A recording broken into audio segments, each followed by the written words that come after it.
Hi, and welcome to Two CPAs and the Mic, the podcast where we talk tax, finance, and all things related to business. Whether you're a business owner, working professional, or someone who wants to start a career in accounting, this is the podcast for you. Hosted by CCK Strategies partners Jeff Frable and Sara Mays, we dive into relevant business and tax matters with working professionals to make these topics less intimidating, relatable, and dare we say fun? Let's get down to business. Welcome to this week's episode of Two CPAs and the Mic. What's up, Mays? What's up, Frable? Hey, so we're rolling into summer. We thought it'd be a great time to revisit some of those standout conversations and highlights from this past year. Yeah, and honestly, these are episodes that are still incredibly relevant. Whether you missed them the first time or just need a refresher, there's a lot of good stuff here. So we pulled together some amazing episodes, memorable moments, and insights that still feel just as fresh now. Exactly. So if you're hearing this exchange, we're bringing back a few of those standout episodes, kind of a best of series to get you through the summer. That's right. So if you're on the road, in the office, or trying to stay productive between vacations, hopefully this gives you something valuable and maybe even a little entertaining. All right, let's jump into it. Here's one of our standout summer picks. Welcome back to another episode of Two CPAs and the Mic. We're so glad you joined us here today. We are covering relevant business and tax topics, but doing so by applying straight talk, practical information, sometimes some humor, but not the jargon that normally comes with our industry. If you are a business owner, new or seasoned, you are in for a treat today. If you are a business professional, new or seasoned, you are in for a treat today. But the first treat is my amazing co-host, Sara Mays. What up? I was going to do it, Frable. What up? So, Sara, you had a big night last night. You went to... We did. We saw Beauty and the Beast at the Tulsa PAC for opening night, and I know this will be, when this actually drops, it'll be a week or so after, but it was friggin' awesome. Yeah. It was amazing. So I'm trying to talk Frable into going on his scheduled night. You know, the thing that I always appreciate about you going is, so Sara goes on Tuesday nights, and I go on Thursday night, but I always ask Sara, how good is the play? But then the second question is, how good is the drink? Because they have a special show drink. And so she gets to try it out first. Yes. And then... I didn't get a response. I texted you the picture last night. It said bourbon, and I was I like, know, that's why I don't know about... Well, when Robert and I went through the line and I saw the bourbon and we looked at each other like, blech. And so I got a Diet Dr. Pepper and he got a water. And then the lady's like, there's an off-menu drink called the Enchanted Rose. Oh. And it had like vodka, something sparkling in it. And I was like, you had me sold at sparkling. So I got that and it was great. Okay. So well, if you go, get the Enchanted Rose. The other option is What color? It's pink. Oh, you it's gotta pretty. do it. Well, the other option to the bourbon drink is just drink it real fast. Right. Well, then you don't get to enjoy the play. At least you'll be the asleep. first half. Yes. Well, I'm glad you had a good time last night. As always, KP is with us. Christy, what's going on? How? I'm just happy to be here. Yeah. Happy. Hearing about Beauty and the Beast. Happy to be here. Yeah. It's always a good thing. Be our guest. Be our guest. Yes. Oh. Well, we'll see. I might sing for Lisa. Oh, Do it. Do it. Be Double R. guest. Yes. All right, we gotta get focused here, or else we're gonna go 2 hours with this podcast. We have an amazing show today. We have what I would call a Tulsa legend in the house today. She may laugh a little bit about that, but she's got so much wisdom, so much understanding. I think anyone listening to this is going to pull away things like commitment, adaptability, pivoting, all those kind of things. She is assured us she is not a fake person. So you are going to get some authenticity, some vulnerability, but we have Lisa Riley with us today. Lisa you got quite a bit of awards. Oh my God. Oh, awards? I thought you were talking about my resume. No, awards. It's just all over the place. Yeah, I mean... I have, and I will say it's embarrassing to talk about awards to me because I don't... It's just one of those things where I'm like, I as much as I'm an outgoing person, it feels weird for people to look at my stuff that I've personally tried to work on. And so, anyways. Well, and that's the kind of people we love. So we know that would make you uncomfortable. But let's just share for a moment if we could. Get into that uncomfortable. Loading now. Woman in Small Business Champion of the Year in 2016. Small Business Person Business of the Year 2015 through 2019 with various chambers like Broken Arrow and Tulsa. get this one, Small Business Person of the Year awarded by the U.S. Small Business Administration. So this was not just a local award. This in was 2020. In 2020. Can I tell you a really funny story about that? Go right ahead. So obviously COVID hit in the beginning part of 2020, and I did not know that I had won Small Business Person of the Year for the U.S. through the U.S. Chamber. Okay. I had won the U.S. Small Business Person of the Year for the state of Oklahoma. So when you win for your state, then they put you into the national thing. Well, they didn't tell me they put me in the national thing. I didn't know that I won it. And a guy called me, I don't know, 6 months later and was like, so I'm really sorry that we had to cancel the award ceremony in D.C. where you would have lunch with Melania Trump. Oh. And I was like, what are you I thought this was a sales call. I seriously thought it was a sales call. And I said, I'm so sorry. I don't know what you're talking about. And he goes, what do you mean you don't know what I'm talking about? And he just keeps talking and sales pitching about the U.S. Chamber. And I'm like, dude, I'm not even a member of the U.S. Chamber. Like, I don't know what you're talking about. And he goes, hang on. Did no one call you to tell you that you won? And I said, no, I had no idea. What are you talking about? Yeah. So it turns out because everyone got sent home from COVID, the people that were supposed to notify the winners for that year of all the categories went home and didn't do it. Okay. So in every year, if you win the chamber one, you get to go to D.C. and have some special lunch with somebody. It's a big usually deal. the first Yeah, it lady is. or something. I didn't know that. So I missed a chance to go. I love D.C. So anyways, it was a funny story. I won that award. Didn't know until the guy cold called me to ask if I wanted to promote my business about it in an article. And then I got an award mailed the next week to my house. And I was like, holy crap, I won this big award. And nobody knows, including myself. Right. What I was waiting to hear was that they had the luncheon, you didn't show up, and you stood up Melania Trump. That's the way I would tell the story. No, it was during COVID, so there was no lunch. Have they done any, they need to get you back they in need their to make lunch. up for it. Yes, is what I'm right saying. up and just moved right on. U.S. Chamber. Yes, Melania U.S. Trump. Chamber. We need to recognize It's been 6 Lisa. years. Yeah. Well, it's a funny story. I think it's hilarious because I didn't know I won and no one else did That is either. a cool story. We're trying to get you a free lunch. Yeah. Oh, thank you. And a free trip. Right, too. free trip. I You do know, love we- DC. We do it in April whenever the cherry blossoms are out. Oh, yeah. Yeah, we do have dozens of listeners. So if you have a personal connection to the To U.S. US Chamber, Chamber. let them know Lisa Riley needs Yes, her lunch. please. Well, La- I think it's a funny story. It is a anyways. great story. Last award, which I think is really cool as well, is you have been in the top 100 alumni for Oklahoma State University.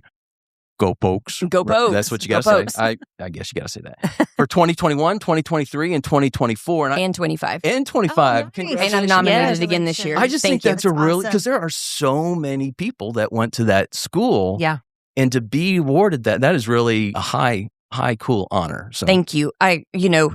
Me being aware of things and how things work, I'm like, I probably got it because I'm a female and not many females nominated. I don't know. I think of all the reasons why. Because you're awesome. Well, and thank that's you. about it. Word. I mean, really, it's not about gender. No. It's because you are Lisa Well, Lisa. and you're awesome. listen, do you want to be my hype person? I want you to just come around with me and be my hype person every week. Yeah. That would be great. Yeah. What's your middle name? Well, notice that I didn't say anything about the gender thing being the only male on this recording. So Yeah. I just kind of You are smart. You are Yeah. so smart. So, Lisa, we want to get into this, Yeah, and really, dig in. what we want to do is you really have an interesting story from beginning to end to current day, and so we're going to get into that. But just give us a brief highlight overview of who you are. Why should people listen? What have you done? But again, we're going to go into the details later. But Sure. give us that overview. So, quick overview. I'm from a small town in Oklahoma called Bixby. It's a suburb of Go Tulsa. Where's Bixby that? Spartans. And I'm an only child, so I'm not a typical only child. I'm very independent. My mom was a dean at a college. My dad was a computer scientist, so we're all overachievers. And type A, all the things. I'm starting to get less type A as I get older, which is really funny. My husband would say I'm not type A anymore because my laundry in the laundry room is not type A. It's all folded and perfectly organized, but it's not hung up. Mm. But anyways, well, folded is a good accomplishment. I right graduated, went to Oklahoma State, and then I started my career at Quick Trip at their corporate office in marketing.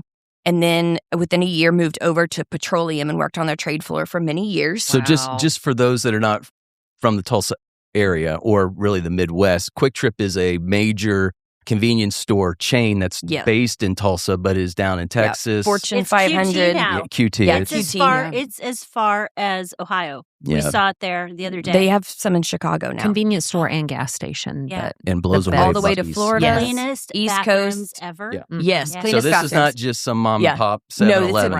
it's a $5 billion corporation. Yeah. Ironically, I still do contract work for them, And we'll get to that. which a lot of people Cool. don't know about. But I worked on their trade floor for many years, and then I met my husband on a business trip. He worked for an oil and gas company where I stored all of Quick Trip's fuel for Atlanta stores at. And then he asked me to marry him, and he got promoted to a job in Houston. So I gave up my career at Quick Trip, moved to Houston, and worked at ConocoPhillips on their trade floor, managing a refinery in LA, all their refined products. And so my background's oil and gas. When I wanted to move back home, my mother got sick and passed away, unfortunately. I didn't want my dad to be here by himself, and I missed home. And I was not a fan of Houston. Like, Houston's great if you don't have kids. If you're a dink, beautiful. But if you have kids, it's a nightmare because you never see them. My commute every day just to get to and from work without leaving city limits was 3 hours a day. whoa. And some days, if there was a wreck, it took me 6 hours to get home from work. And I was like, this is not a life. I'm in my car. Yeah. So I wanted to move home, and I couldn't find a job. So I was out at a Pinot's pallet, and I went as a team building with a group of coworkers. And long story short, one of them was like, why don't you just buy one of these? You've been wanting to move home. Like, you manage a refinery in LAX airport's fuel. Like, you could easily run a franchise art studio. And I was like, and I drank just enough wine that I was like, I think you're right. I could do this. And funny story, I wrote and applied for the franchise while I was in the class drinking. What? And then I forgot that I did it. Oh. So this is That's a little more than a little bit of honest right wine. here. I am hearing, okay. So I'm an accidental Are you sure- entrepreneur. Are you sure you weren't notified about the SBA award and forgot about that too? I mean, just anyway. So it's just funny because I stumbled into entrepreneurship. Like, I've always, even when I was a kid, I would look at buildings. I remember this so vividly. There was a restaurant off of 71st Memorial called Chi-Chi's, and it was a Mexican restaurant. Mhm. I loved the building, and I kept thinking, no, it doesn't need to be a restaurant. I want to turn it into like a club or something, like something fun. And I remember like being in 7th grade, and I don't know why, driving with my mom in her Lincoln Town car down Memorial and being like, that could be the coolest building. Like, it needs to be something else. I mean, I enjoyed the It food. turned into a club. It ended up, but it was Yeah. funny. I remember in 7th grade going, like, thinking thoughts of like that, like walking into a place and being like, I could do that better, Yeah. or I would do it differently, or like, anyway. So I always had kind of an entrepreneurial thought process, but I'm very take after my dad. I was risk adverse, if you notice the word. And I very much loved working in the corporate world because it was a paycheck, it was insurance, it was guarantee money. I had PTO. Like, I liked the structure of it. And anyways, I couldn't find a job, and I applied for that franchise. They called me a few weeks later. I researched it for 7 months before I convinced my husband to actually do it with me, because he was like, you don't even know how to paint. Like, why would you buy? And I'm like, listen, if I can run a refinery, like this should be easy. Little did I know, managing people instead of moving machinery parts, totally different process. And anyways, but long story short, 7 months later, my husband was like, let's do this and move back to Oklahoma. He's not from here. And the rest is history. It was 14 years ago. Okay. Yeah. Awesome. That was a fast little speed up. Yeah, there's some hiccups and some bumps in there that we'll get into. But Yeah, it's for sure. It's a great story of how you started in one place, ended up in another place, and took that risk. Yeah. And so, kind of as we start to this transition into getting to a little bit more detail, what is it about that high pace, data driven environment? Because it wasn't just kick back for 8 hours a day at a desk and not do anything. How did that all translate into when you opened up the business? What prepared you for that? What kind of skills did you get during that time that helped you in that process opening up your own franchise? I've never been asked that ever. Oh, That's wow. a great question. Good job. That's definitely a great question.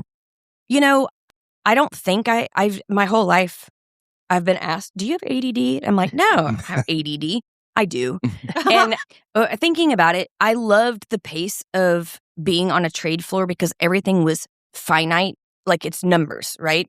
I am not good at numbers. That's one reason why I hire CCK to do my accounting and tax stuff every year. But what I am good at is putting people together. I'm a connector. And I loved how fast-paced working on a trade floor was because the traders would buy a deal. I would put it together. I would call the other company, make deals happen. Or I'd be like, ooh, I see the value in this. We can make $1 million off of this if I have this guy trade with this one and do this. And so I'd be like, hey, move my phone out of the way and be like, hey, go buy this from so-and-so, do this. They're doing this. They're short on this. Go get this. And then we just made money. And I could see it clearly where a lot of people don't see that clearly. Now, you put me in front of an accounting workbook, I will screw some crap up real fast. Like QuickBooks is a black hole for me. And I know that sounds really basic. That's like that's our trading kill an Excel spreadsheet. Yeah. But you give me QuickBooks and I will start crying in the corner in the fetal position. Like, it's really strange. So working on a trade floor was really great for me.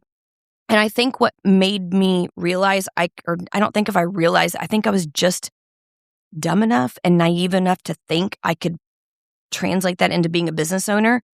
And there was a lot of things that it really did help me with. Like it taught me how to be able to talk to people really quickly and get things done and not beat around the bush and just be direct. I also loved working with mainly men. That's a really strange thing to say, but it took me out of being over-analyzing everything. And the emotion. Yes. Taking all of that out of there, because guys don't do that. They would look at me and I won't cuss, but they'll say like, we would screw up a deal and they'd be like, F you, and that sucked, and we just lost our shorts on that. And then they would turn around 5 minutes later and be like, what do you want for lunch? Let's go. And I loved that. And I loved that it was like you could have that kind of dialogue and also it not be personal. So I realized that was kind of setting me up for success of being a small business owner and realizing that everyone communicates differently based on their personalities or their jobs. And I had never been that way before. I had always just seen my own lens, and embarrassingly so. And so what I think helped me with is I was faster at things. I could get things done really quick because I was used to working on a trade floor and we had to have everything done by close. Like it was like, I would schedule 10 million barrels in one trade day and we would make millions. And then I would be like, okay, go home, take care of baby. And it was just like, you turn it on and off. Wow. And I think that translated into being a small business owner and learning when to jump in and letting it really be emotional and emotionally driven discussions or decisions or just business decisions in general, or just being linear and being like, this is just what has to happen for the business to be successful. I don't know if that answered your question. Did. Wow. Okay. Absolutely. That's so good. Absolutely. More than an so answer. switching it. Yeah. What did the corporate life not prepare you for? Making my own paycheck. Like, The let's comfort? be really Right. honest about that, let's right? be honest. When you're a small business owner, you're the last to get paid. Yep. Right. If bills aren't, if it's a slow season or like the snowstorm that we're having right now, we had to cancel 17 classes. That is a ton of revenue for a small business. And it's really hard. And so there were days where I was like, wait, we went from one swing of like $80,000 in the bank on Monday, on Friday, we were down to 10. And it's just because all 3 stores, the rent was due. That's $25,000 in a month. Payroll was 20. Like it just is so fast and it's so furious. And it's like, I was not prepared for that kind of swing. I was used to just consistency and always thinking that it was just going to stay the same. I didn't realize halfway through my journey of being a successful small business owner that I was going to have to dig in deep and fight again to get us back in front of people because maybe the newness wore off a little bit. Right. Maybe it was like other competitors came to town. Those are the things you don't think about. But I was just naive enough to be like, oh, we got this, no problem, and jump right back in and then boost sales back up. But those are the things I didn't think about. Right. Did you realize you were this good in the chaos? No, Yeah. I had no idea. And I Because still don't the think I'm way- good at The it. way you're describing what you did on the floor, you seem like someone who didn't get completely rattled in something that looks so chaotic. Mm-hmm. It But was super chaotic. But You're right. You I've made never it your thought about rhythm. that. You made it your rhythm. Yes. But if you look at it from this new lens, Yeah. there's chaos. It just has a different speed and a different Yeah. It looks different, style. right? Yeah. I never thought about that before, but you're right. It totally is just a separate chaos. It's just a different product. That's interesting. Yeah. Now I'm going to go home and analyze that. I got your back, girl. I love it. I love it. So we move into these, what we'll call the Pinot years. Okay. You basically went into what I'll call an industry, but a franchise that you Well, I think it's a foregone conclusion that you are an amazing artist, correct? That's why you chose to do this franchise. No. I've never How does that work? painted. So, it's funny. I actually, the night that I went with my coworkers to do a team building, I actually canceled. I was leaving to go home because we lived in Houston and it was an hour and a half commute home. I was like, I don't want somebody spending money on me when I've never painted before. I don't know how to paint. Like, I feel bad somebody spending money on me. And my coworkers were like, no, it's for people who've never painted before. Like, it's fun. And we drink wine. And I was like, I'm really good at that. Right. Like, okay, fine. I'll go. And I went kind of by accident because I wasn't going to go. And I'd already told my husband I was on my way home. And then I called him back and said, okay, I'm going to go out with everybody because everyone's going and I feel bad if I don't. And I ended up having a good time. But what was your question? I totally lost my thought. You're not an artist. No, I'm not art. Thank you. So I painted and I was like, well, look, that actually looks like a flower.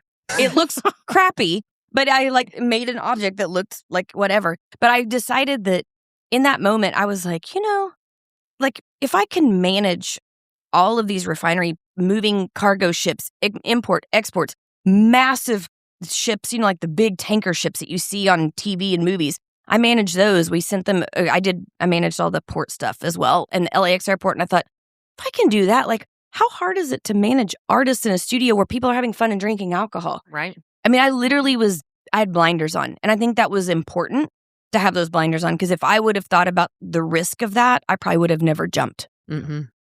The other part, too, I would imagine, is that it's not the art that is the basis for what you're doing. It's the medium you're using, but what you want is people to come in to have fun, to be relationships. And you know nothing about that kind of stuff, right? So. Me being I'm using air quotes. You can't see introvert. I'm a complete 100% extrovert.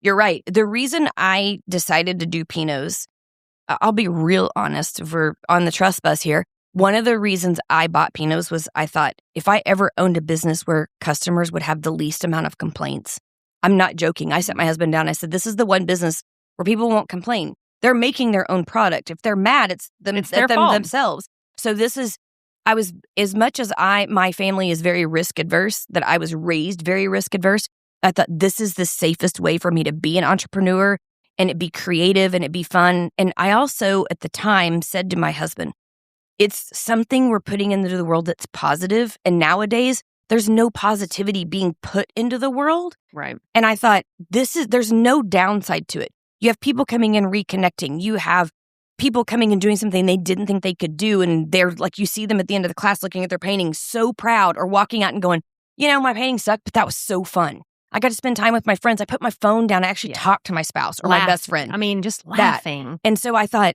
there's no downside to it. Now I'm a business owner. I see downsides to certain things.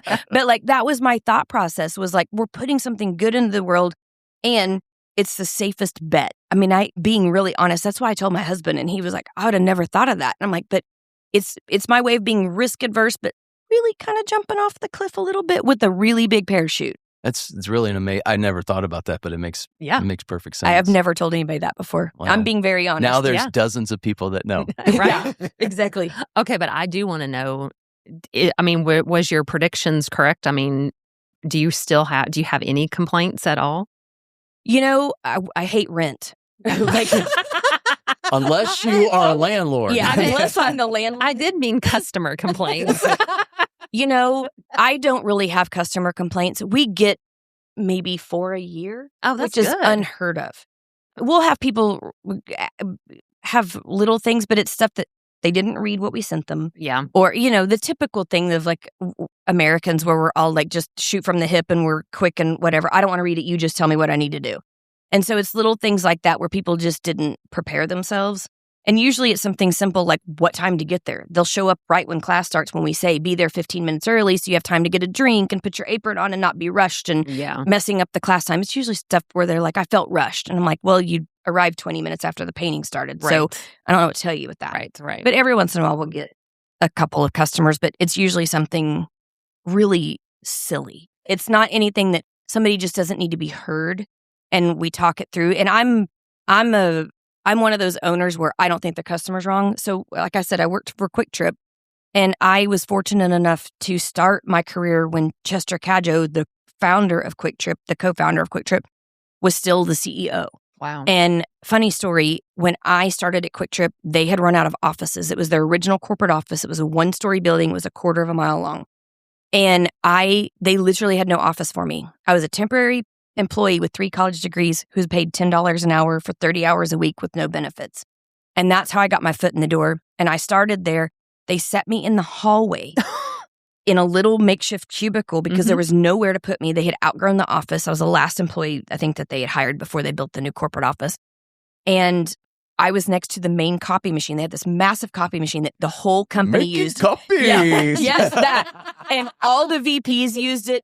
Everyone used this one massive copy machine. Well, I was set next to it. So people would say, "Oh, you're the copy girl." And I'm like, I don't make copy. Like, I work in marketing, but I couldn't even put me in the marketing department. Like, I was literally outside the department. And what's funny is working there, the first month, I passed this older gentleman carrying a trash can every morning at 7 a.m. because I'm an early riser, get up like 4:35. So I would show up every morning at like 7. This older gentleman walked by, thought he was the janitor for months. Turns out one day he was walking through with these group of men in a suit and tie, and he said, "This is my boss, Lisa." Well, first of all, I'd never introduced myself, so I didn't know he knew my name. And I said, "Oh, I don't," and I was naive, so naive. And I said, "Oh, I don't have any direct reports. Like, I'm an hourly employee. Like, I'm a nobody. I'm not even a full-time employee." And he laughed because he was joking, but I thought he was being serious. And I said, no, I don't have any direct reports. And I met all these guys in these suits, and they all walked off with him to a conference room. Somebody was walking by, and they said, "So how do you know Chester?" And I said, "Who's Chester?" And they looked at me, and they were like, "The guy that you were just talking to." And I said, "The janitor?" And they went, "Oh my God, that's the founder and CEO of a $1 billion corporation that pays your paycheck." Well, Chester found out about it. Well, I was really tiny. I was super fit. I was right out of college. And so I weighed a lot less than I do, is why I say that. And so I would just bounce around the office. And so he nicknamed me Pixie. So it became this whole thing. Well, the reason I say that is I learned very valuable from Chester while working at Quick Trip. He said, if you are not taking care of a customer, you better be taking care of the person who is taking care of the customer. That is all over their building. It still is. It's still in their warehouse, which I worked there a couple of days a week as a contractor, which is a totally different career that I've started 6 years ago outside of Pinot's.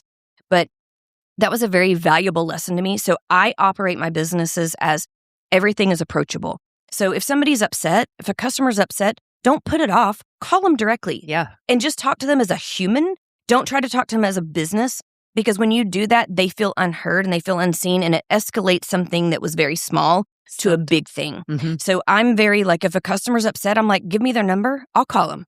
Like, you can call them and try to tackle it, but I'm happy to also call them. And sometimes I always let my management handle it first. And if they say, you need to probably call them. Yeah. Then I say, no problem. Give me their number. And I call them right then. I say, give me the backstory. What did you all talk about? So I understand. So I'm not going into this blindly. And then I always call them and say, you know what? You're right. We totally screwed up. Happy to give you your money back. Happy to give you a gift certificate for you to bring your whole family. That's on us. I'm the first to own a mistake. And I make a lot of them. But I learn from them every time. And so that's kind of how I run stuff, is I learned that from Chester. Is like, you're not taking care of the customer. You better be taking care of the person that is. Nice. And so I hope that, I feel like that kind of went like this. No, that was beautiful. Lots of golden nuggets in there. Just the concept that the owner, CEO, whatever we want to call them, is functioning in that manner. That was kind of like, what was the show where the boss comes in and dresses up or works like a regular employee, undercover boss. Yeah. He was doing that before it was even hip to do so. So funny story. He wasn't dressed like that on purpose. That's just how he dressed. He always wore khakis with tennis shoes and then a shirt, like a polo shirt or a t-shirt. Chet, his son, who's now the CEO, he wears shorts and flip-flops and t-shirts. Like, he doesn't dress any differently.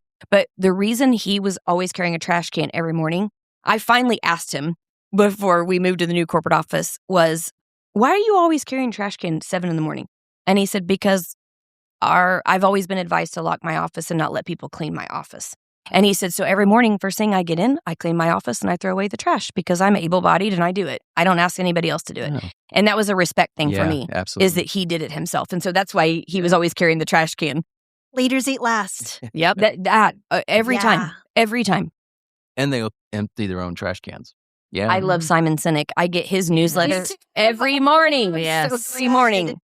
So Pinot's grew from 1 to 3 separate locations. Talk about that a little bit, the process you went through there, the things you experienced.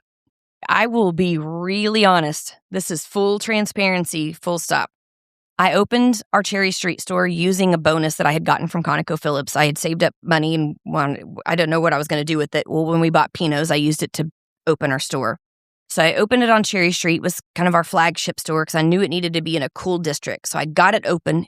And I lucked out with what I thought marketing should look like. It was different than what most people do traditional marketing, and which we can jump into that later if we want to. But really, I jumped in and kind of did it differently when I was opening, and it paid off. We were sold out every class. Anytime this is a joke I used to say, and it's probably a little bit maybe off color, but I used to say we could put a shiny turd on a canvas and it would sell.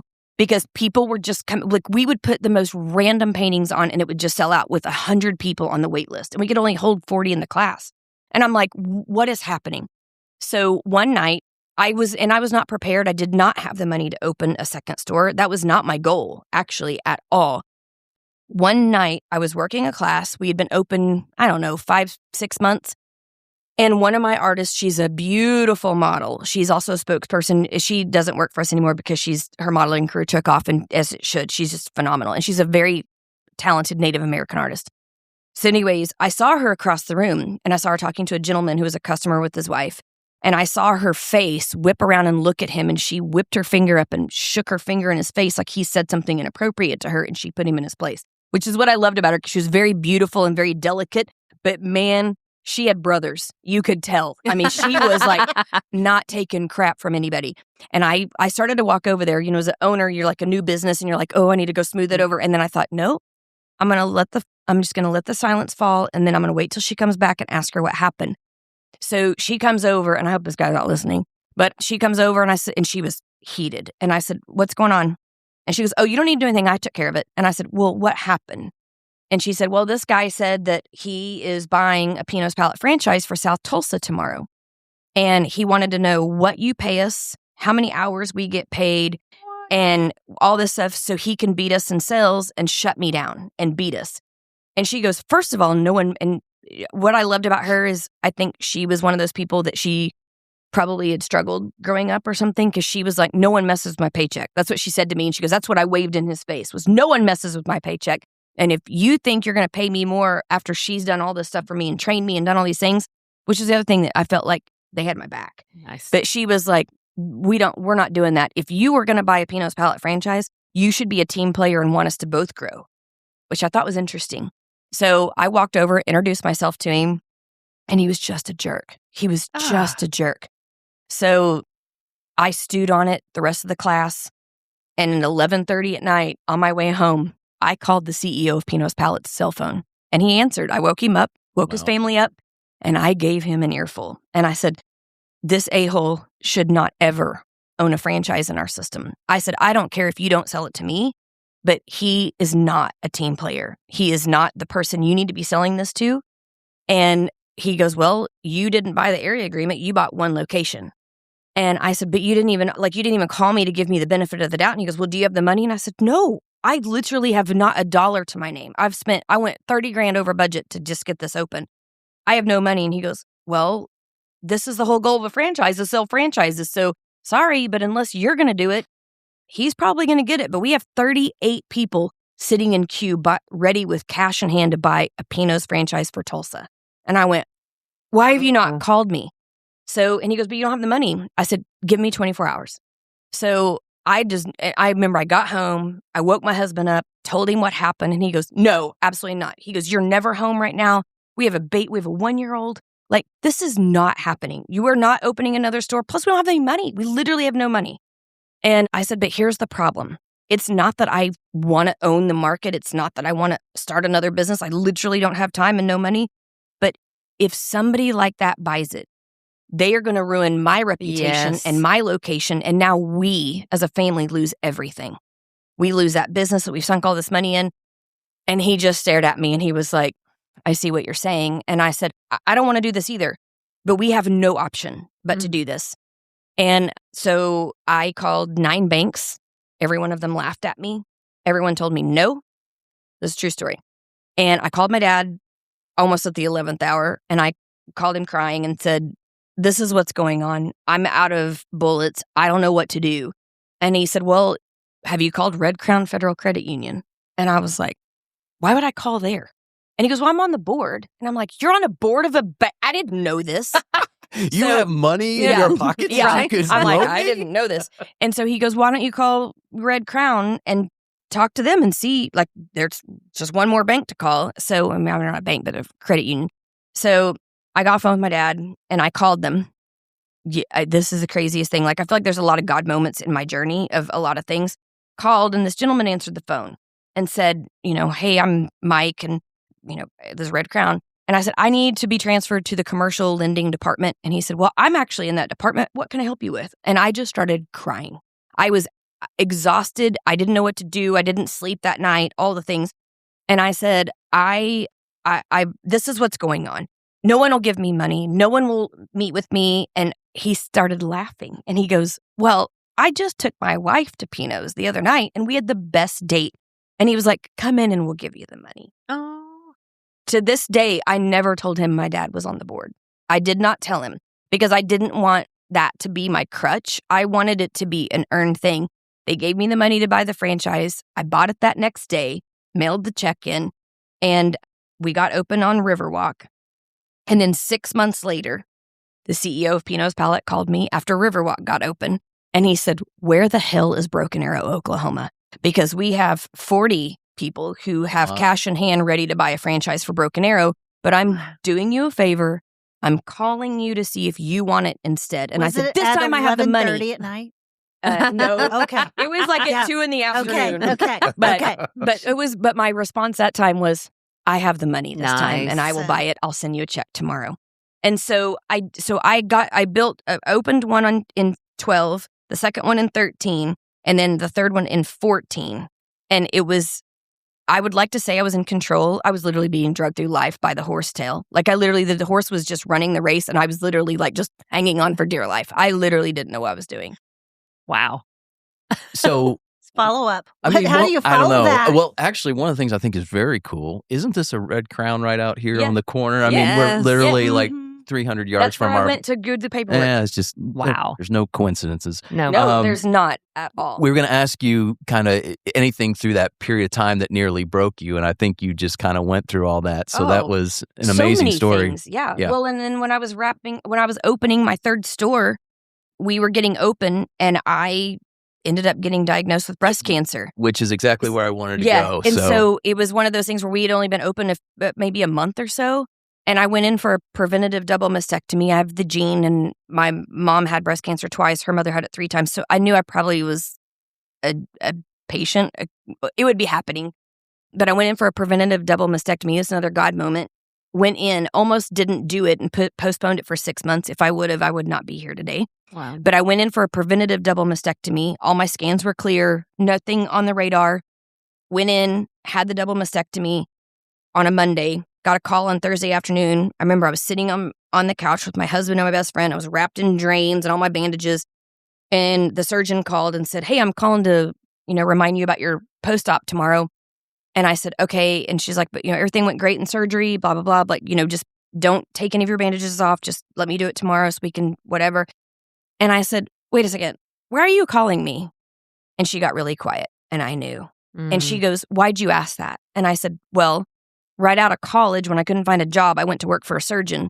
Nurses call patients. Surgeons don't call patients. Why are you calling me? And the silence was deafening and I knew. Immediately, I knew what was happening. And she said, you will not believe this, but I accidentally marked the bag of removed tissue to go to the lab instead of marking it clean because you'd had all these scans. There was nothing in your scans. So instead of throwing it away, it accidentally went to the lab. And some kid out of that whole bag of removed parts grabbed one little sample and stuck it under the microscope, and in it was the deadliest kind of fastest growing breast cancer you could ever. He could have grabbed a different sample and it would have never been found.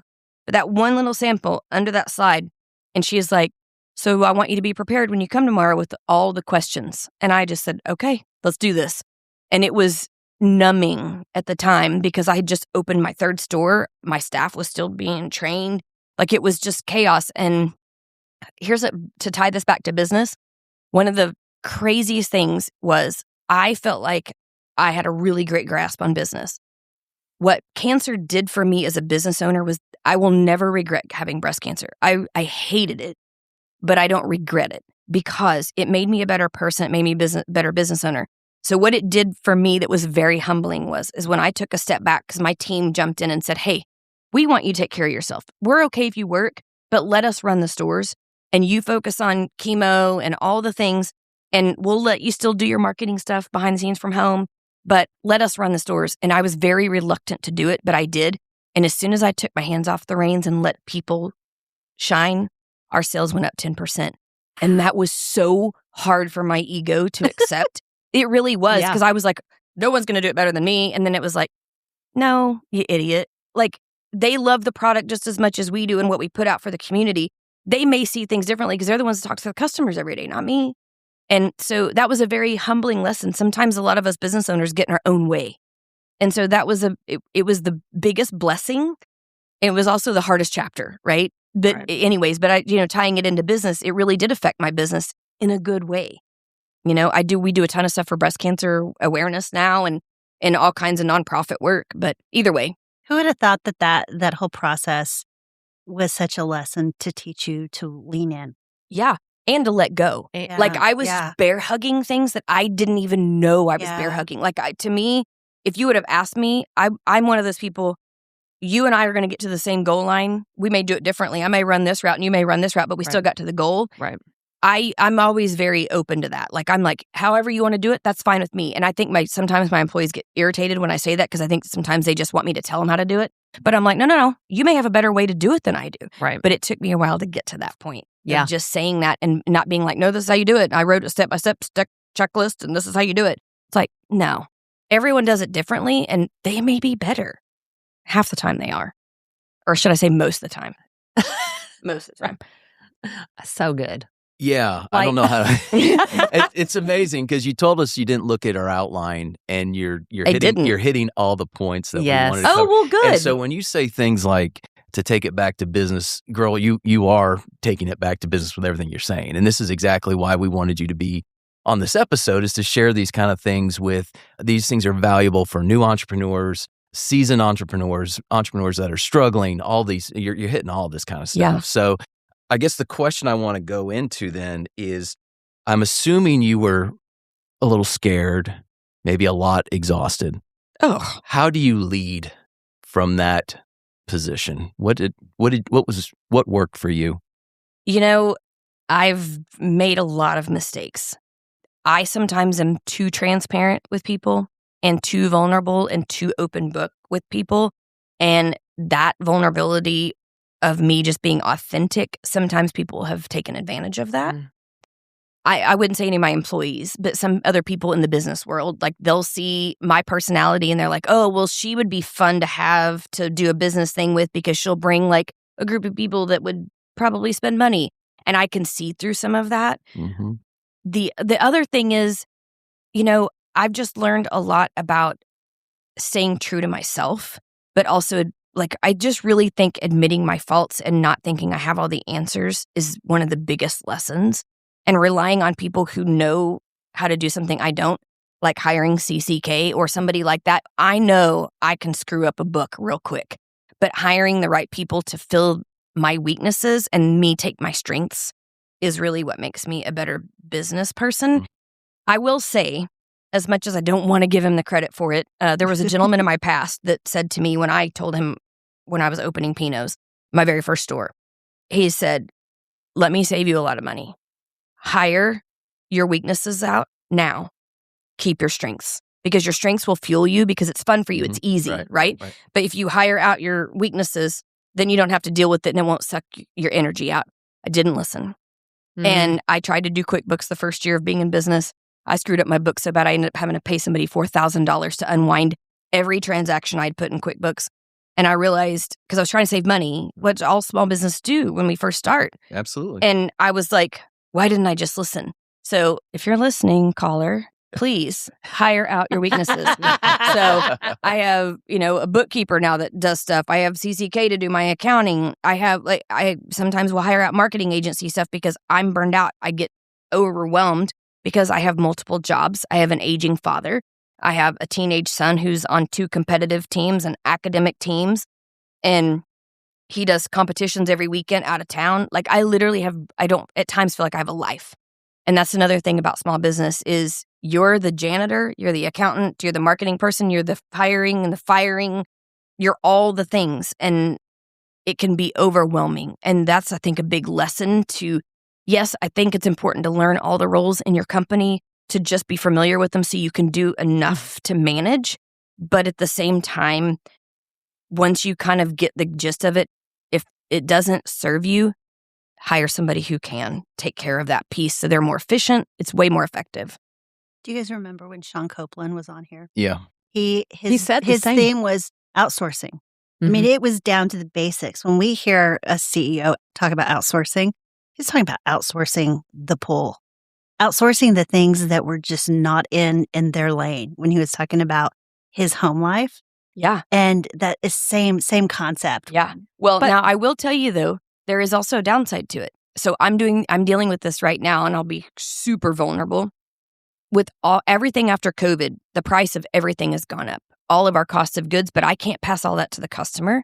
So right now our margins are getting smaller because what we have found is if I raise our prices the amount that I need to cover all of what everything has gone up, people will stop coming because they feel like it's too expensive. Yeah. So now the problem is I've outsourced so much stuff that I don't know how to do it. And I need to bring it back in-house to recoup, to save that money. But now I can't. So I'm kind of in a weird spot. But if you can afford to, it's the smartest thing to do. So now that it's kind of this weird balance of a juxtaposition of this was the right thing to do, but now it still is, but kind of not. It's this weird position to be in. So, but it is. I mean, I still farm out all of my accounting stuff because God knows I'll screw it up. Not only Sean, but also when our partner Keena Leva was on last season, she also mentioned the same thing about outsourcing that kind of work. So I love what you had to say about keep the stuff that gives you energy. Yeah. So I just have this crazy question though. Ask okay. it. And so what was it like in your home? Because I know your husband. He's an amazing gentleman. Thank you. But he's got a different kind of job, not any less stressful, but he's working corporate. Well, actually, right? He's in roofing. He's in roofing. Uh-huh. Okay. How long has he been in roofing? 2 years. Okay, so year and a half, 2 years. But he's been in corporate for 20 years. Yeah, this is back when you were starting Pinot, right? Yes. So, I mean, what was that dynamic like? Because it's again, not that he was not stressed, not that he was not working hard, but it's a different kind of work. So when you guys came together at night, how did that conversation go? It was very colorful. It was very colorful. You know, my husband, so I'm 7 years older than my husband, but my husband is a very old soul and I am a 13-year-old teenage boy at heart. And so I'm ornery and I'm feisty and I have all this energy and my husband's like, I don't know how you do this. Like, how are you so energetic? My husband is 7 years younger than me. He was a D1 college athlete. He was a starting pitcher at Tennessee. So he very much he is so mentally tough where I am very mentally, my emotions are on my sleeve. My husband is very stoic. He can get up on a pitcher's mound and have 30,000 people booing him, saying horrible things, and he can tune it out. I'm an emotional person. I hear that and I'm like, what? How can you even focus on getting the ball across the plate?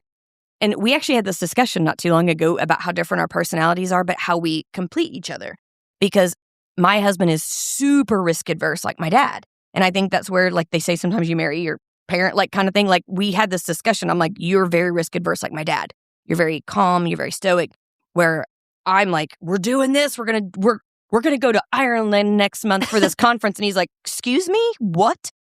And that's true. It's really happening.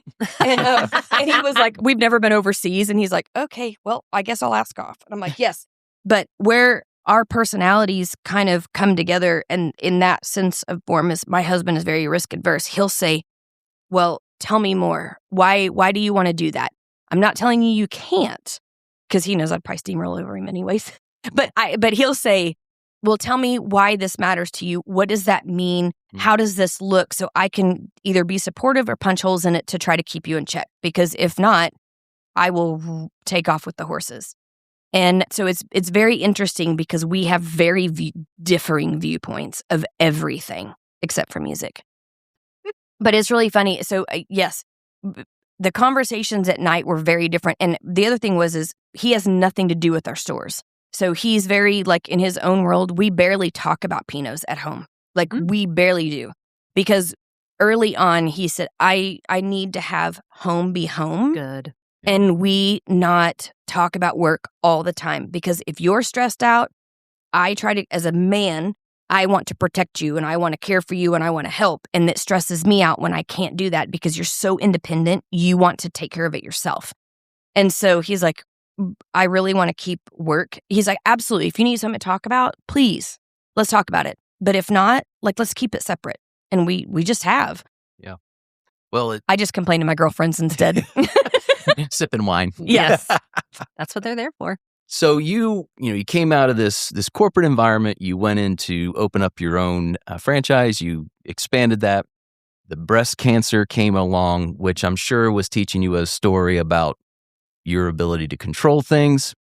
You get through that, and then COVID hits. Yes. Fairly soon after that. And I don't. The breast cancer is a continual thing. It's, yeah. I'm not saying it's not. No, but, I know what you mean. Yeah. So, but you go through that, and then you hit COVID, and oh my, you are nothing but discretionary income and face-to-face social interaction. Talk a little bit about that whole what you guys did to pivot out of that. Oh my God. And how all that went down. So, true story. My corporate office, I think I can say this. My corporate office, the founders of Pinots were kind of on their way out. They were burned out. It was two gentlemen. I think highly of them, but they were kind of on their way out, and they had already started other companies. So they were kind of letting the corporate office run itself for Pinots. And all of us franchisees were pretty frustrated. And COVID hit, and they were radio silent. They weren't like, hey, we're here for you. We're like, I was texting the owners like, hey, just show up on a Facebook post for us owners or something. Like, we need to know you're going to be here. Well, they didn't. And so there was about 9 franchisees. We all put our heads together and we're like, so I will tell you this. I want to say that I was smart enough to save the companies, but we lucked out. We really did. Like, it was really a luck thing. So COVID hit the week before spring break. Right. I will never forget this. And we had sold out classes, all the things coming up. And when it hit and the corporate office wasn't responding, they weren't jumping in to help. There was like 9 of us franchisees that jumped on a Zoom, and we were like, we've got to save the franchise system. We've got to come up with something. One lady is super techie. She's still in the military. I don't even know what her ranking is, but she's incredible. She flies helicopters during the day with like combat, and then she owns Pinot Studios in Seattle. Like, she's just amazing. And she's super techie. And she was like, I'm going to figure out how to do a virtual platform. And then I said, well, great. I have amazing instructors. I'm going to bring in my instructors one at a time, because obviously we were still distancing. Right. And I mean, because it all just happened. We didn't know if we were going to die if like you touched your phone or like we didn't know. And I said, I'm going to bring them in one at a time, and we're just going to record 24 hours.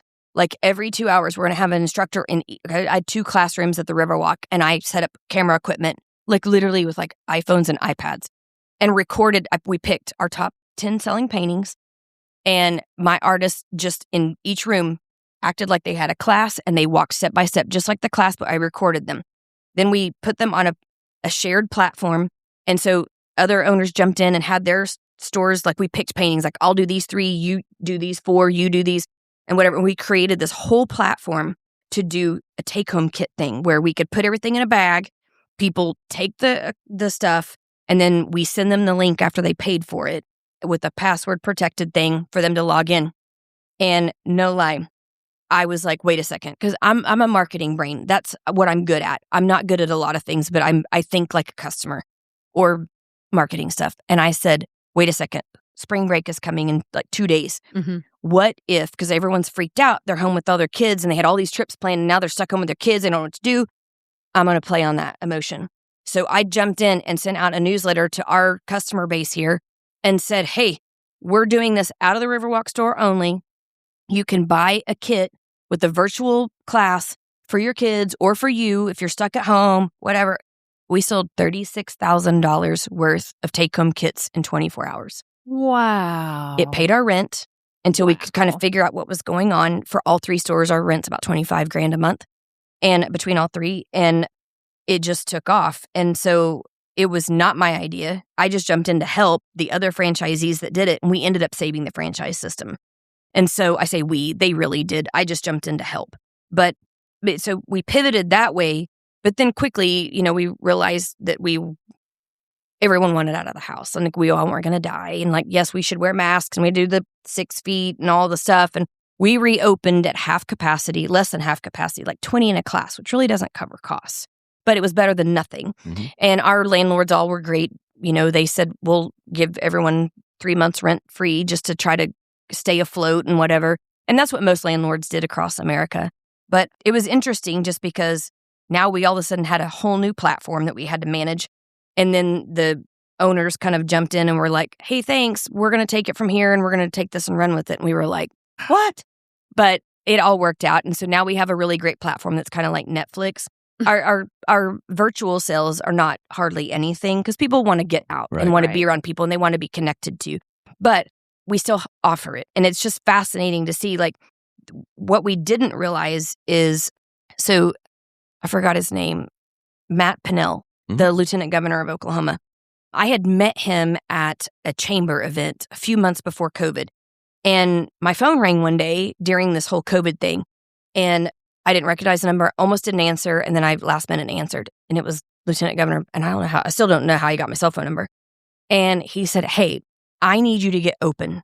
I need you to open your stores. You're considered crucial. And I was like, what? Why?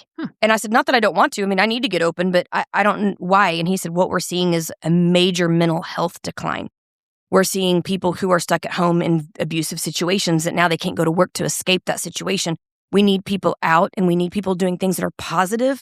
And what you do, he's like, I took my wife there on a date right before COVID. It's a positive environment. It gets people to stop, thinking they're going to die and all the things. And he's like, I'm encouraging you to get open. If you need a letter from the governor, I'm happy to do that. And I was just like, no, I'm good. I'll open if you give me permission. And so we did. We got open with 20 clients a class. And we literally would have people so far apart that it just looked like we weren't even open. It was funny. But we did, and it just kind of took off from there. And then once people realized we could get a little bit more, that we were open, then people started coming, and then we started selling out of our classes, even if it was only 20.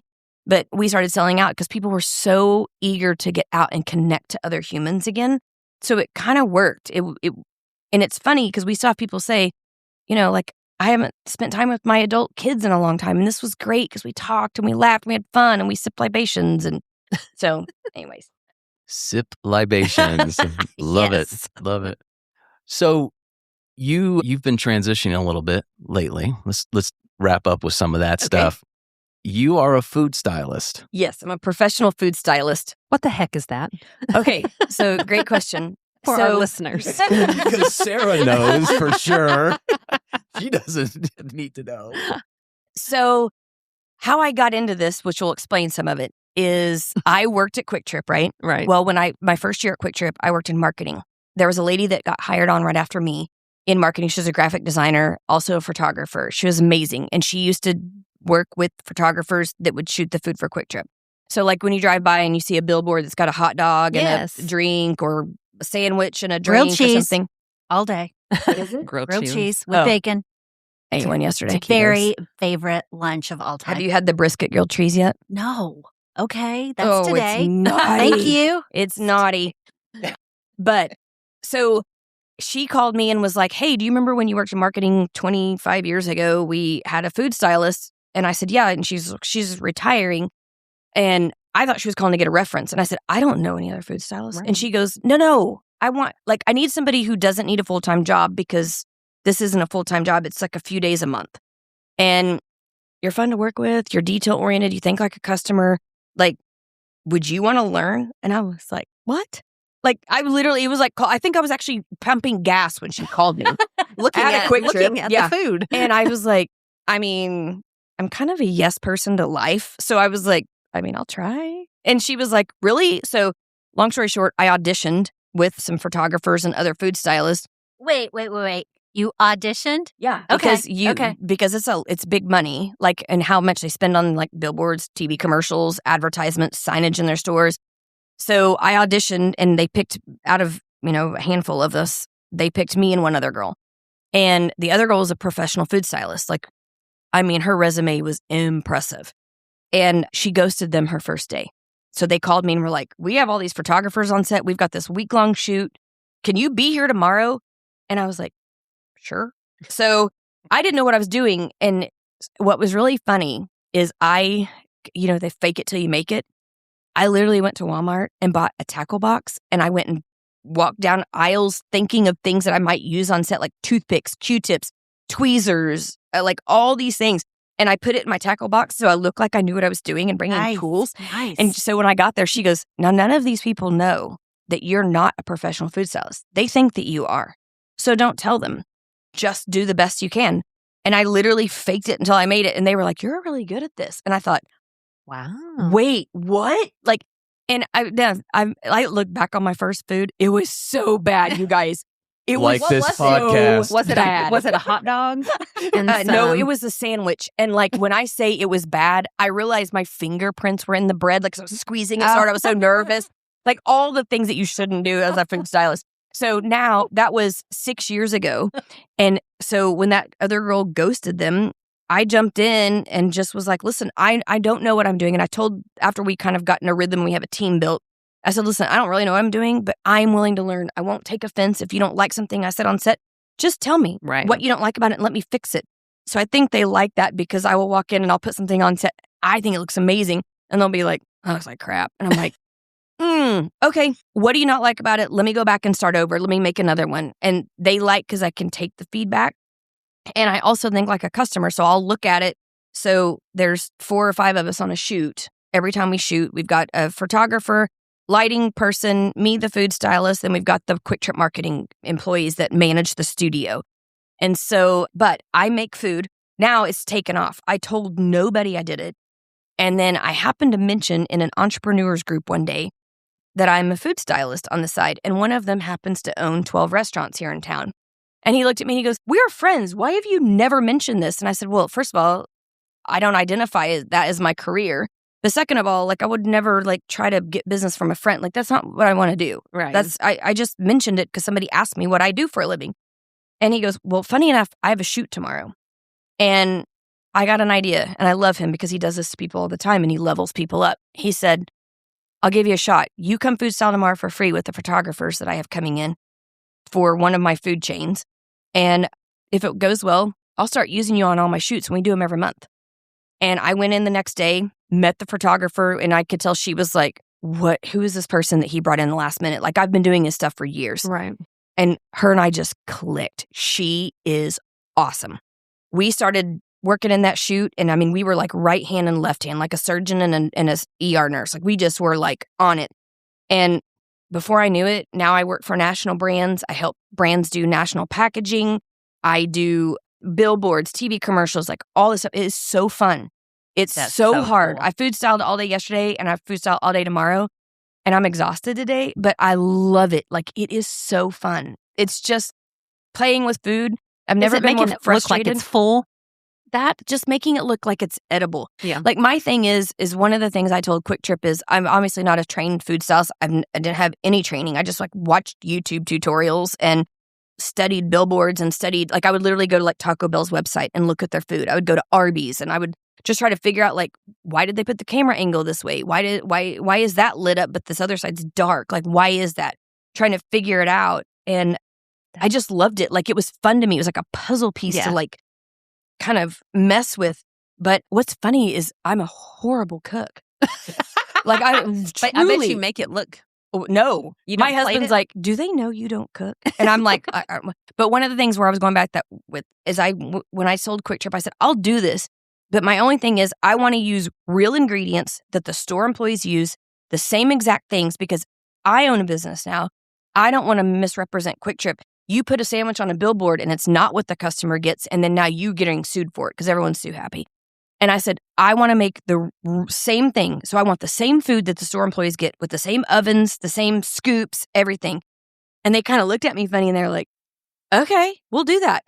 They built me a Quick Trip store kitchen in this warehouse. So I have the ovens on this wall, my station with all of the stuff, refrigerators and freezers behind me of all the food that comes from the warehouse that goes straight to the stores. They order me the exact ingredients I need for that recipe that we're shooting that day, all right here. And then I just take it straight to set. And I even use the same scoops that they use to measure out like what you would see in the store. And I try to make the food look real, made by store employees. Now, sometimes it's a little bit prettier, but I literally measure it out, make it the same way, use the same ovens, so it's a representation. It just looks a little bit nicer. Right. That's all. It's not wrapped in paper. So, right. I mean, I'm sure when it comes out, it does. It does. Yeah. Right? Yeah. But when they wrap it in paper, it gets all squished. Yeah.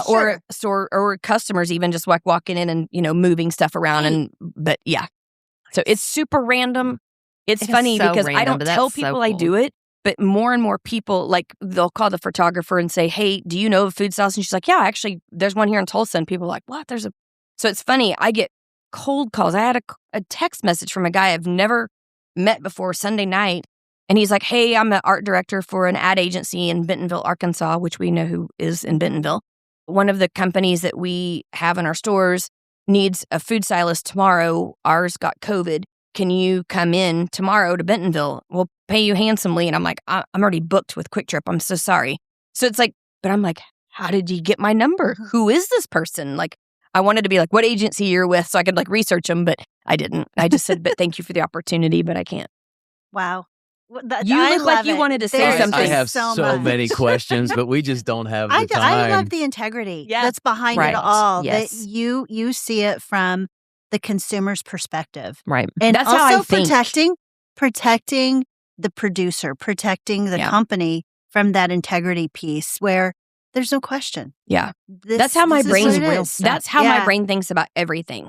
Like that's how I'm wired. And I don't know if it's because my dad is super analytical, numbers oriented, and my mom was very much like, she's an educator. So she's like, let's bring everybody together. Let's level everybody up. So it's like this, I don't know. Maybe that's where I get it. Yeah, I just have to. I can see your wheels spinning. You're over there going, what? Well, what I wanted to draw back was you mentioned this very early in our conversation about driving down Memorial and seeing the building and seeing what it. So this is something that has become a superpower of yours. Oh, I like that. I've never thought, I have a power. You have a superpower? Superpower. The other thing is, like, in our last episode, we had Johnny Hampton, and Johnny would talk about, he works with nationally known theme parks.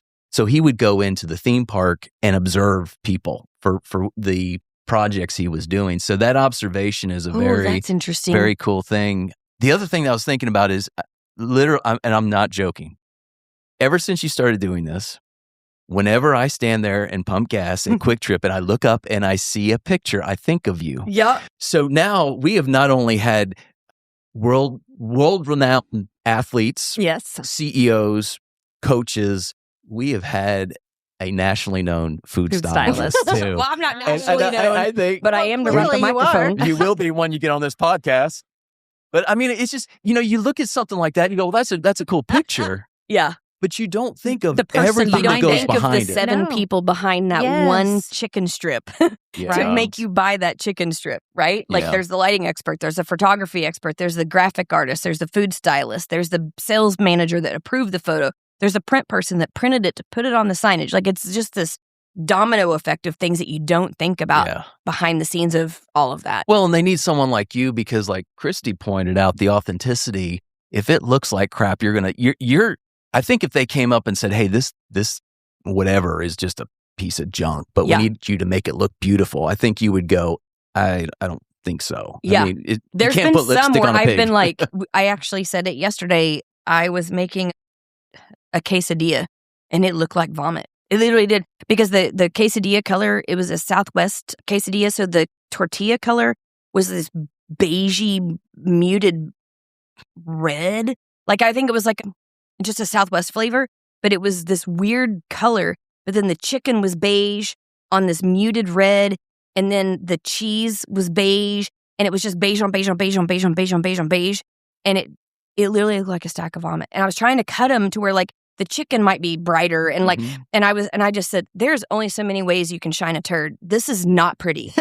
And the photographer laughed, and so did the Quick Trip director. She was just like, listen, we just have to make it work because it's going on phase 1, which means it's the big promo signs because it's coming up.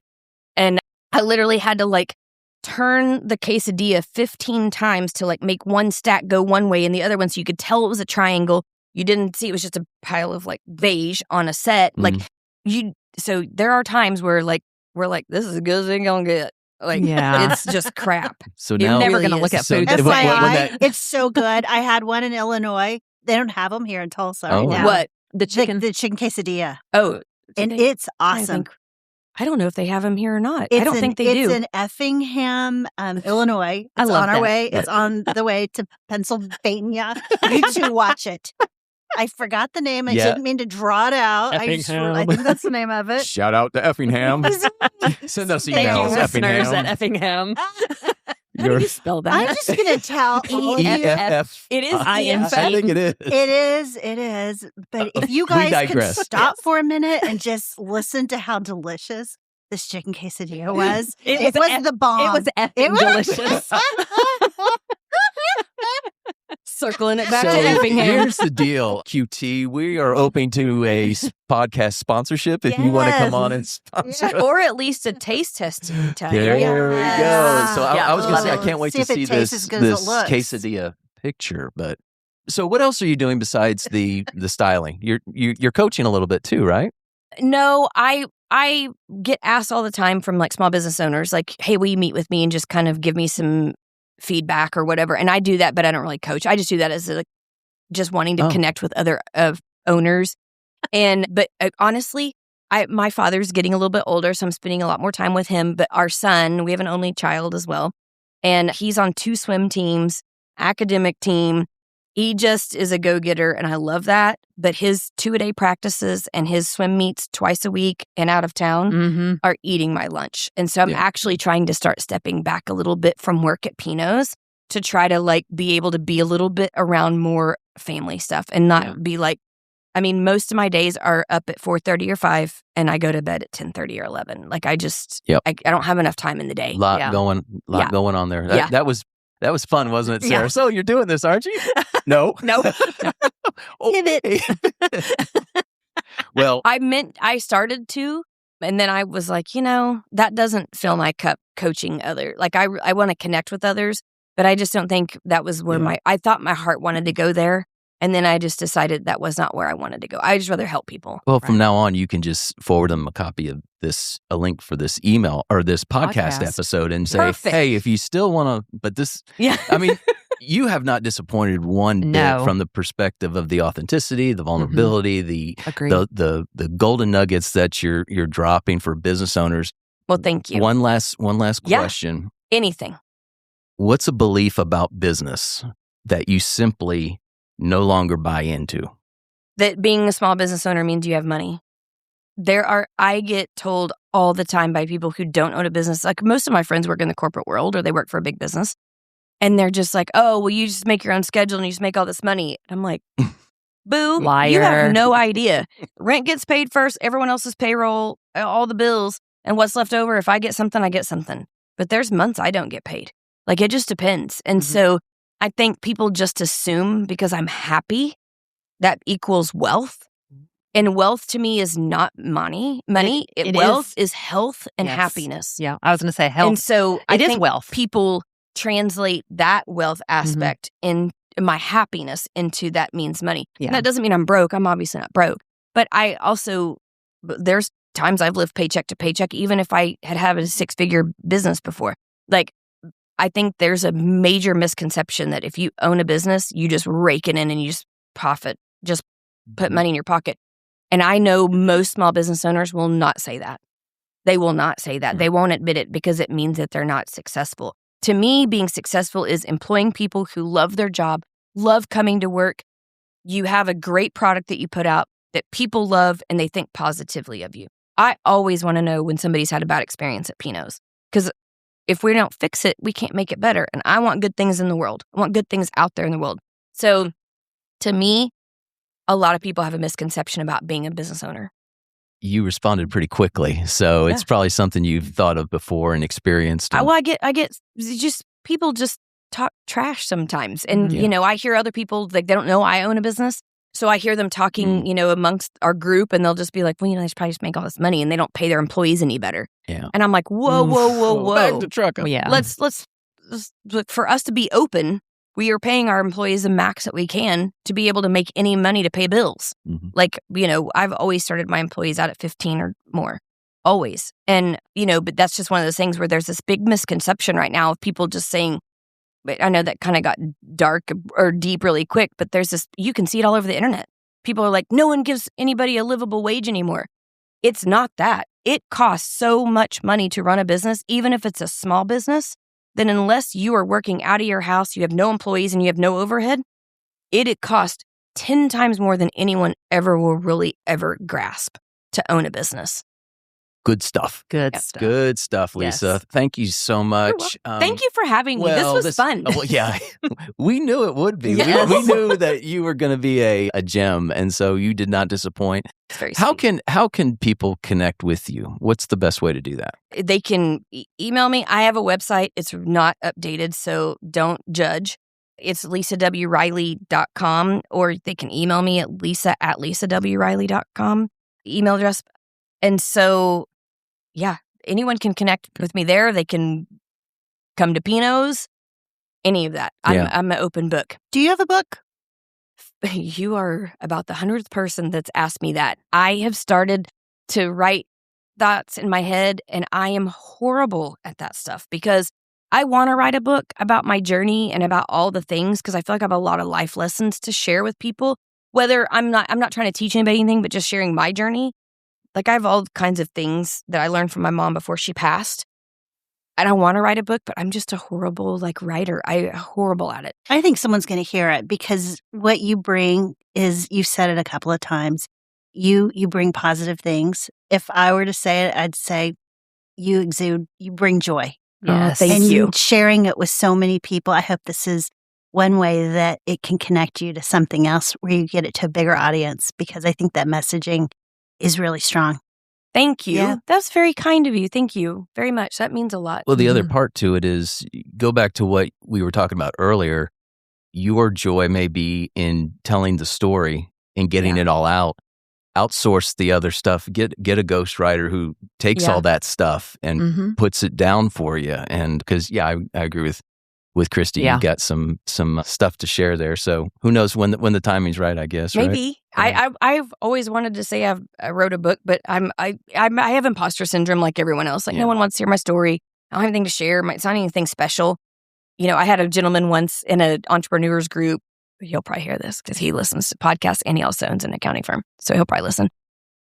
One day I said, no one understands my situation and what I'm going through with the business. And he's held his hand up, and he goes, "You're not special." And I remember sitting across the table, and it was like somebody sucker punched me.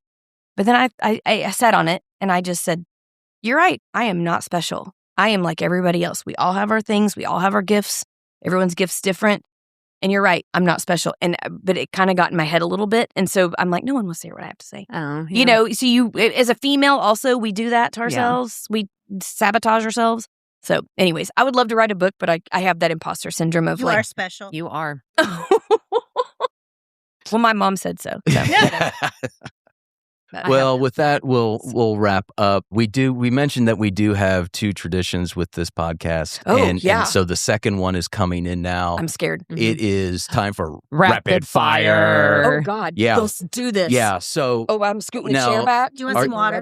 No, Sarah, do you have questions, or were you I was relying leaning on you. Okay. Are these one-word answers? No, they're actually slightly deep, but okay. God. So in the thing about Pinots, what's your favorite painting or artist?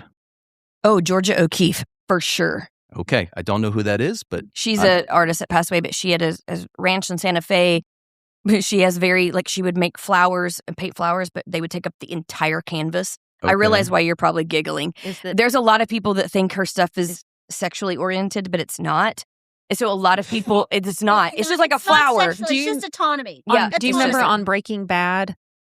Jesse and his girlfriend, I think they went to go see Georgia O'Keeffe's. I remember that. Her museum in Santa Fe. Yes. Okay. Interesting. All right. But there's some people that take it in a weird direction. Okay. I just thought she was very cool. Like anything else. Okay. Yeah, anything. The colors are fun. It's beautiful. Okay. It's beautiful. It's very large art. Mm-hmm. I'll have to check it out. Yes. Question 2. Have you ever thought about wishing you had a different first name? And if so, what would that name be? For me, it was Steve. You were Steve? I wanted to be Steve when I was a kid. Actually, yes, I can answer this right off the cuff. I wanted to be Samantha and be called Sam. My whole life. Because I hated the name Lisa growing up, because I would be in a store with my mom and she would yell across the store, Lisa, like we'd be in Mays drugstore. And there'd be 3 of us that would say, yeah.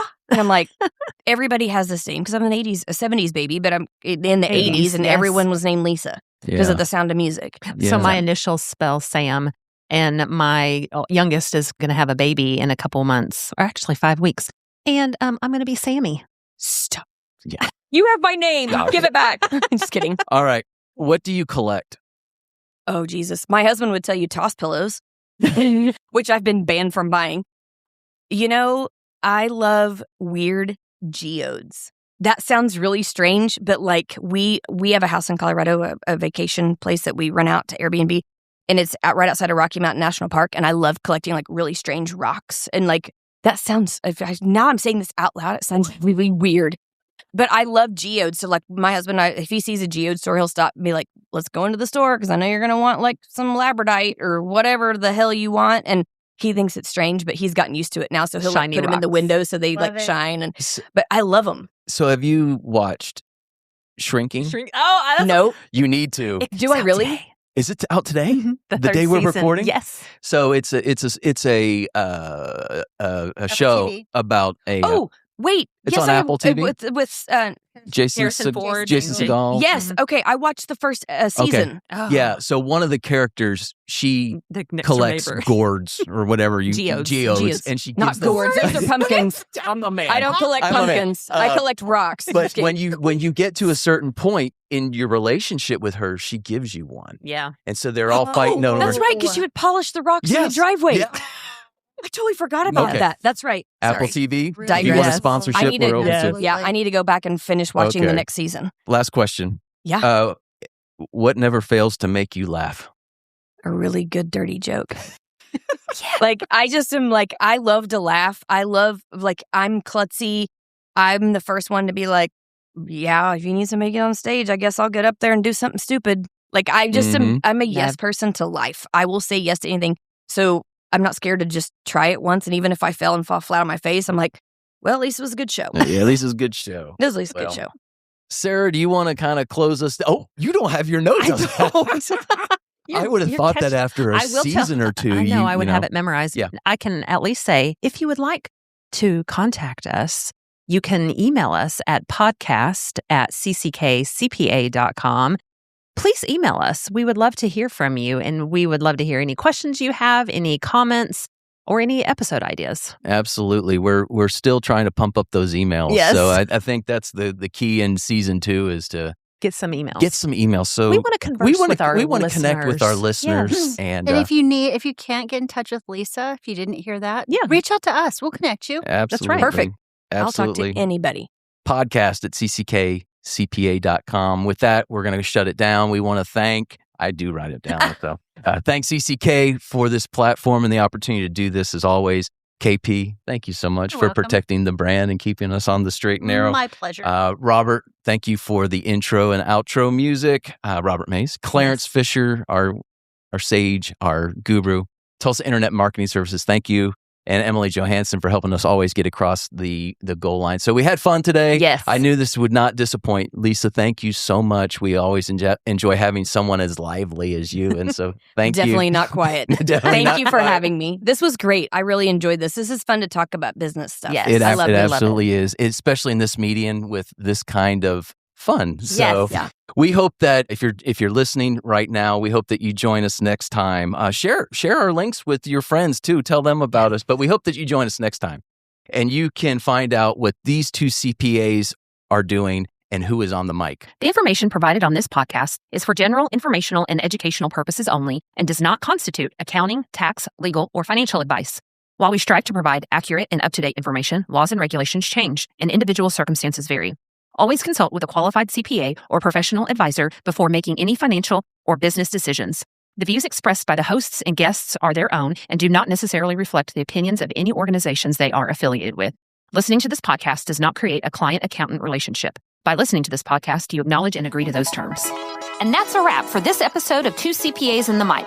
If you found today's episode helpful, please subscribe, share, and leave us a review. Have questions or ideas for a topic? Reach out. We'd love to hear from you. Email us at podcast@cckcpa.com.